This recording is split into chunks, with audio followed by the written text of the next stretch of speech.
if you're concerned about money and you need to rebuild the midfield, as harsh as this is going to sound to some people, sell Salah. Sell your aging, potentially on the wane striker who hasn't lived up to his 350 grand a week, and bring in a young generational midfielder and, supplement your kitty with that money.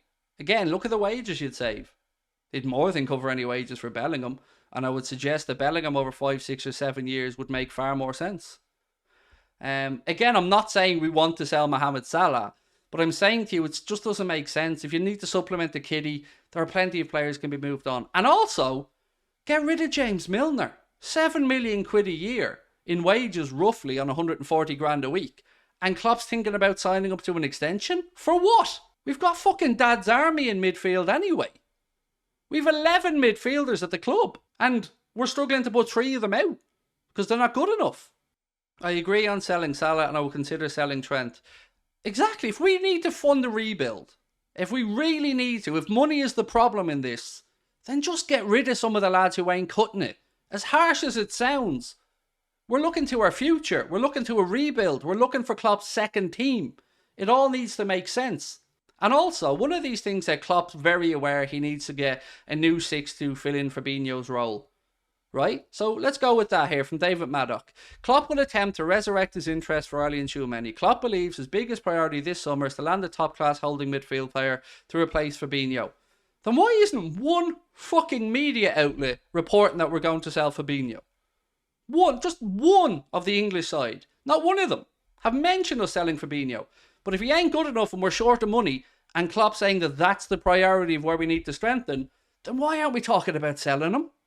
Why hasn't a link been put out to anywhere? Not a Liverpool fan, but I don't think Jude Bellingham is the main issue. There needs to be a big window where players are brought in. Jude will make the difference, but not if he's playing alongside Hendo and Milner. Again, Danny, that's a very fair point.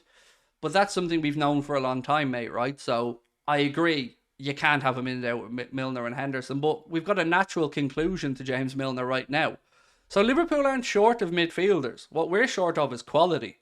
So we've got Jones, Carvalho, Elliott, Bajcetic, Tyler Morton, 5 young midfielders. Then we've got Alex Oxlade-Chamberlain. He's gone. Naturally, don't have to worry about wages around there. Naby Keita, he's gone. Again, shitload of wages freed up. James Milner, potentially on the way out because his contract is up. Bobby Firmino, he's on the way out. Just between those players that are leaving, I reckon we've freed up £1 million a week. Now remember, this is going towards the amortization of any transfer. So how this works is transfer fee plus wages divided by the amount of years they're at the club. That gives you your amortized fee or the amortized amount for that year's accounting. And Liverpool have freed up about £1 million a week without having to spend a penny there. And what have we really lost? Chamberlain doesn't impact the squad, hasn't been a big part of it. Milner, bit part player at best. Great servant to the football club, top fella. But again, no problem losing out on him. Keita, he's been an absolute waste of time and space and again hasn't had a big part to play. So what have we really lost out on? Not much, right?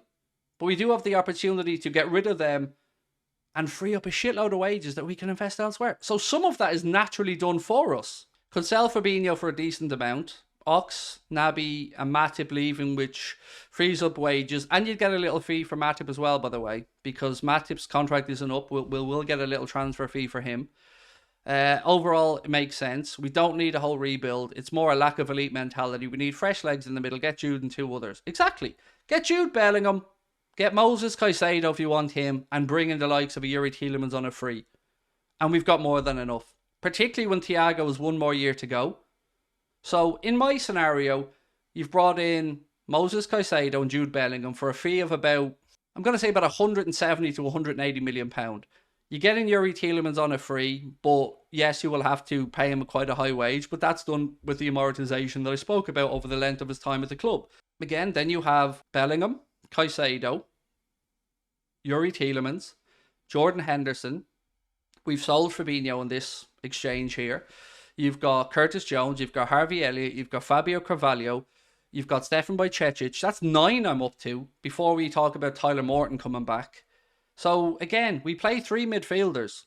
We can absolutely do with removing 4 of these lads. Because we need 5, 6 nailed on, ready to go, younger, hungry midfielders. Again, I think this summer, naturally, we're shedding some of the excess wages, some of the excess weight that the club has. And it makes sense.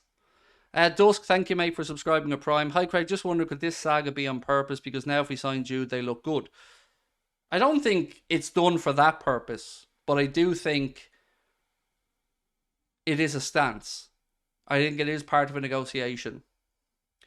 Want to hear your opinion on signing Bellingham and Palhinha from Fulham as replacement for Fabinho. Would that be enough?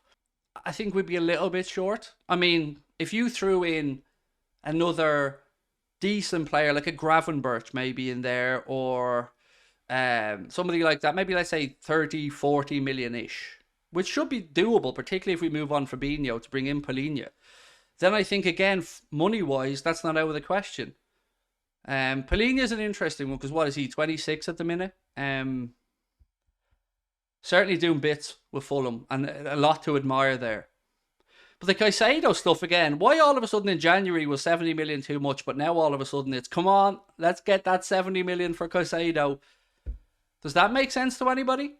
Tielemans can't run, need legs in midfield. Again, I'm talking about Tielemans being another option up top, another attacking side. If you've got 2 holding players, if you've got a 6 and an 8 and the 8 moves forward and comes back. But again, we have legs.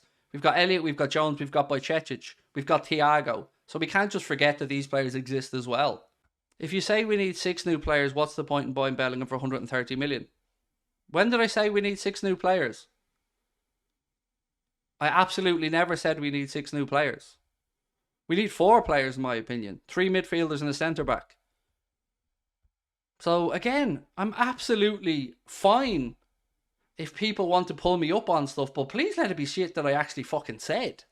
What happened to the investment that was coming, meant to be funded this summer? See, they're the type of questions we should be asking. And they're the type of questions the fan base should be putting out there and the journalists should be asking. The truth is, mate, I don't know.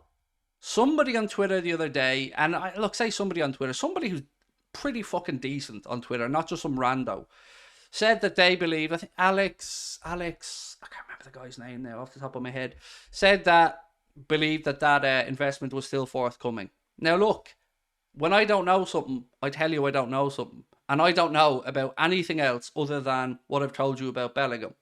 So you like Caicedo as your second signing. I think it would be Ruben Neves as a cheaper option than maybe something else. I'm just throwing Caicedo out there as an option. I think there are cheaper options than Caicedo that Liverpool should, maybe can look at. Ugarte from Sporting Lisbon, or however you pronounce his name. You're probably not going to have to pay £70 million for him. Kone would be another option, but again, I'm not sure. I think 30-40 million for him. I don't know what Gravenberch would cost to get out of Bayern, because weirdly I've seen lots of stuff saying that Liverpool could go to buy him, but I've not really seen numbers mentioned. Ndika as a centre-back, that should make all the sense in the world, right? There's no rhyme or reason why Liverpool should be turning their nose up at Ndika on a free. Now look, I know nothing's really free, but you get where I'm going. It's an affordable one. Ugarte is a £53 million release clause. Grand. Well, that saved you £17 million there. Go trigger that.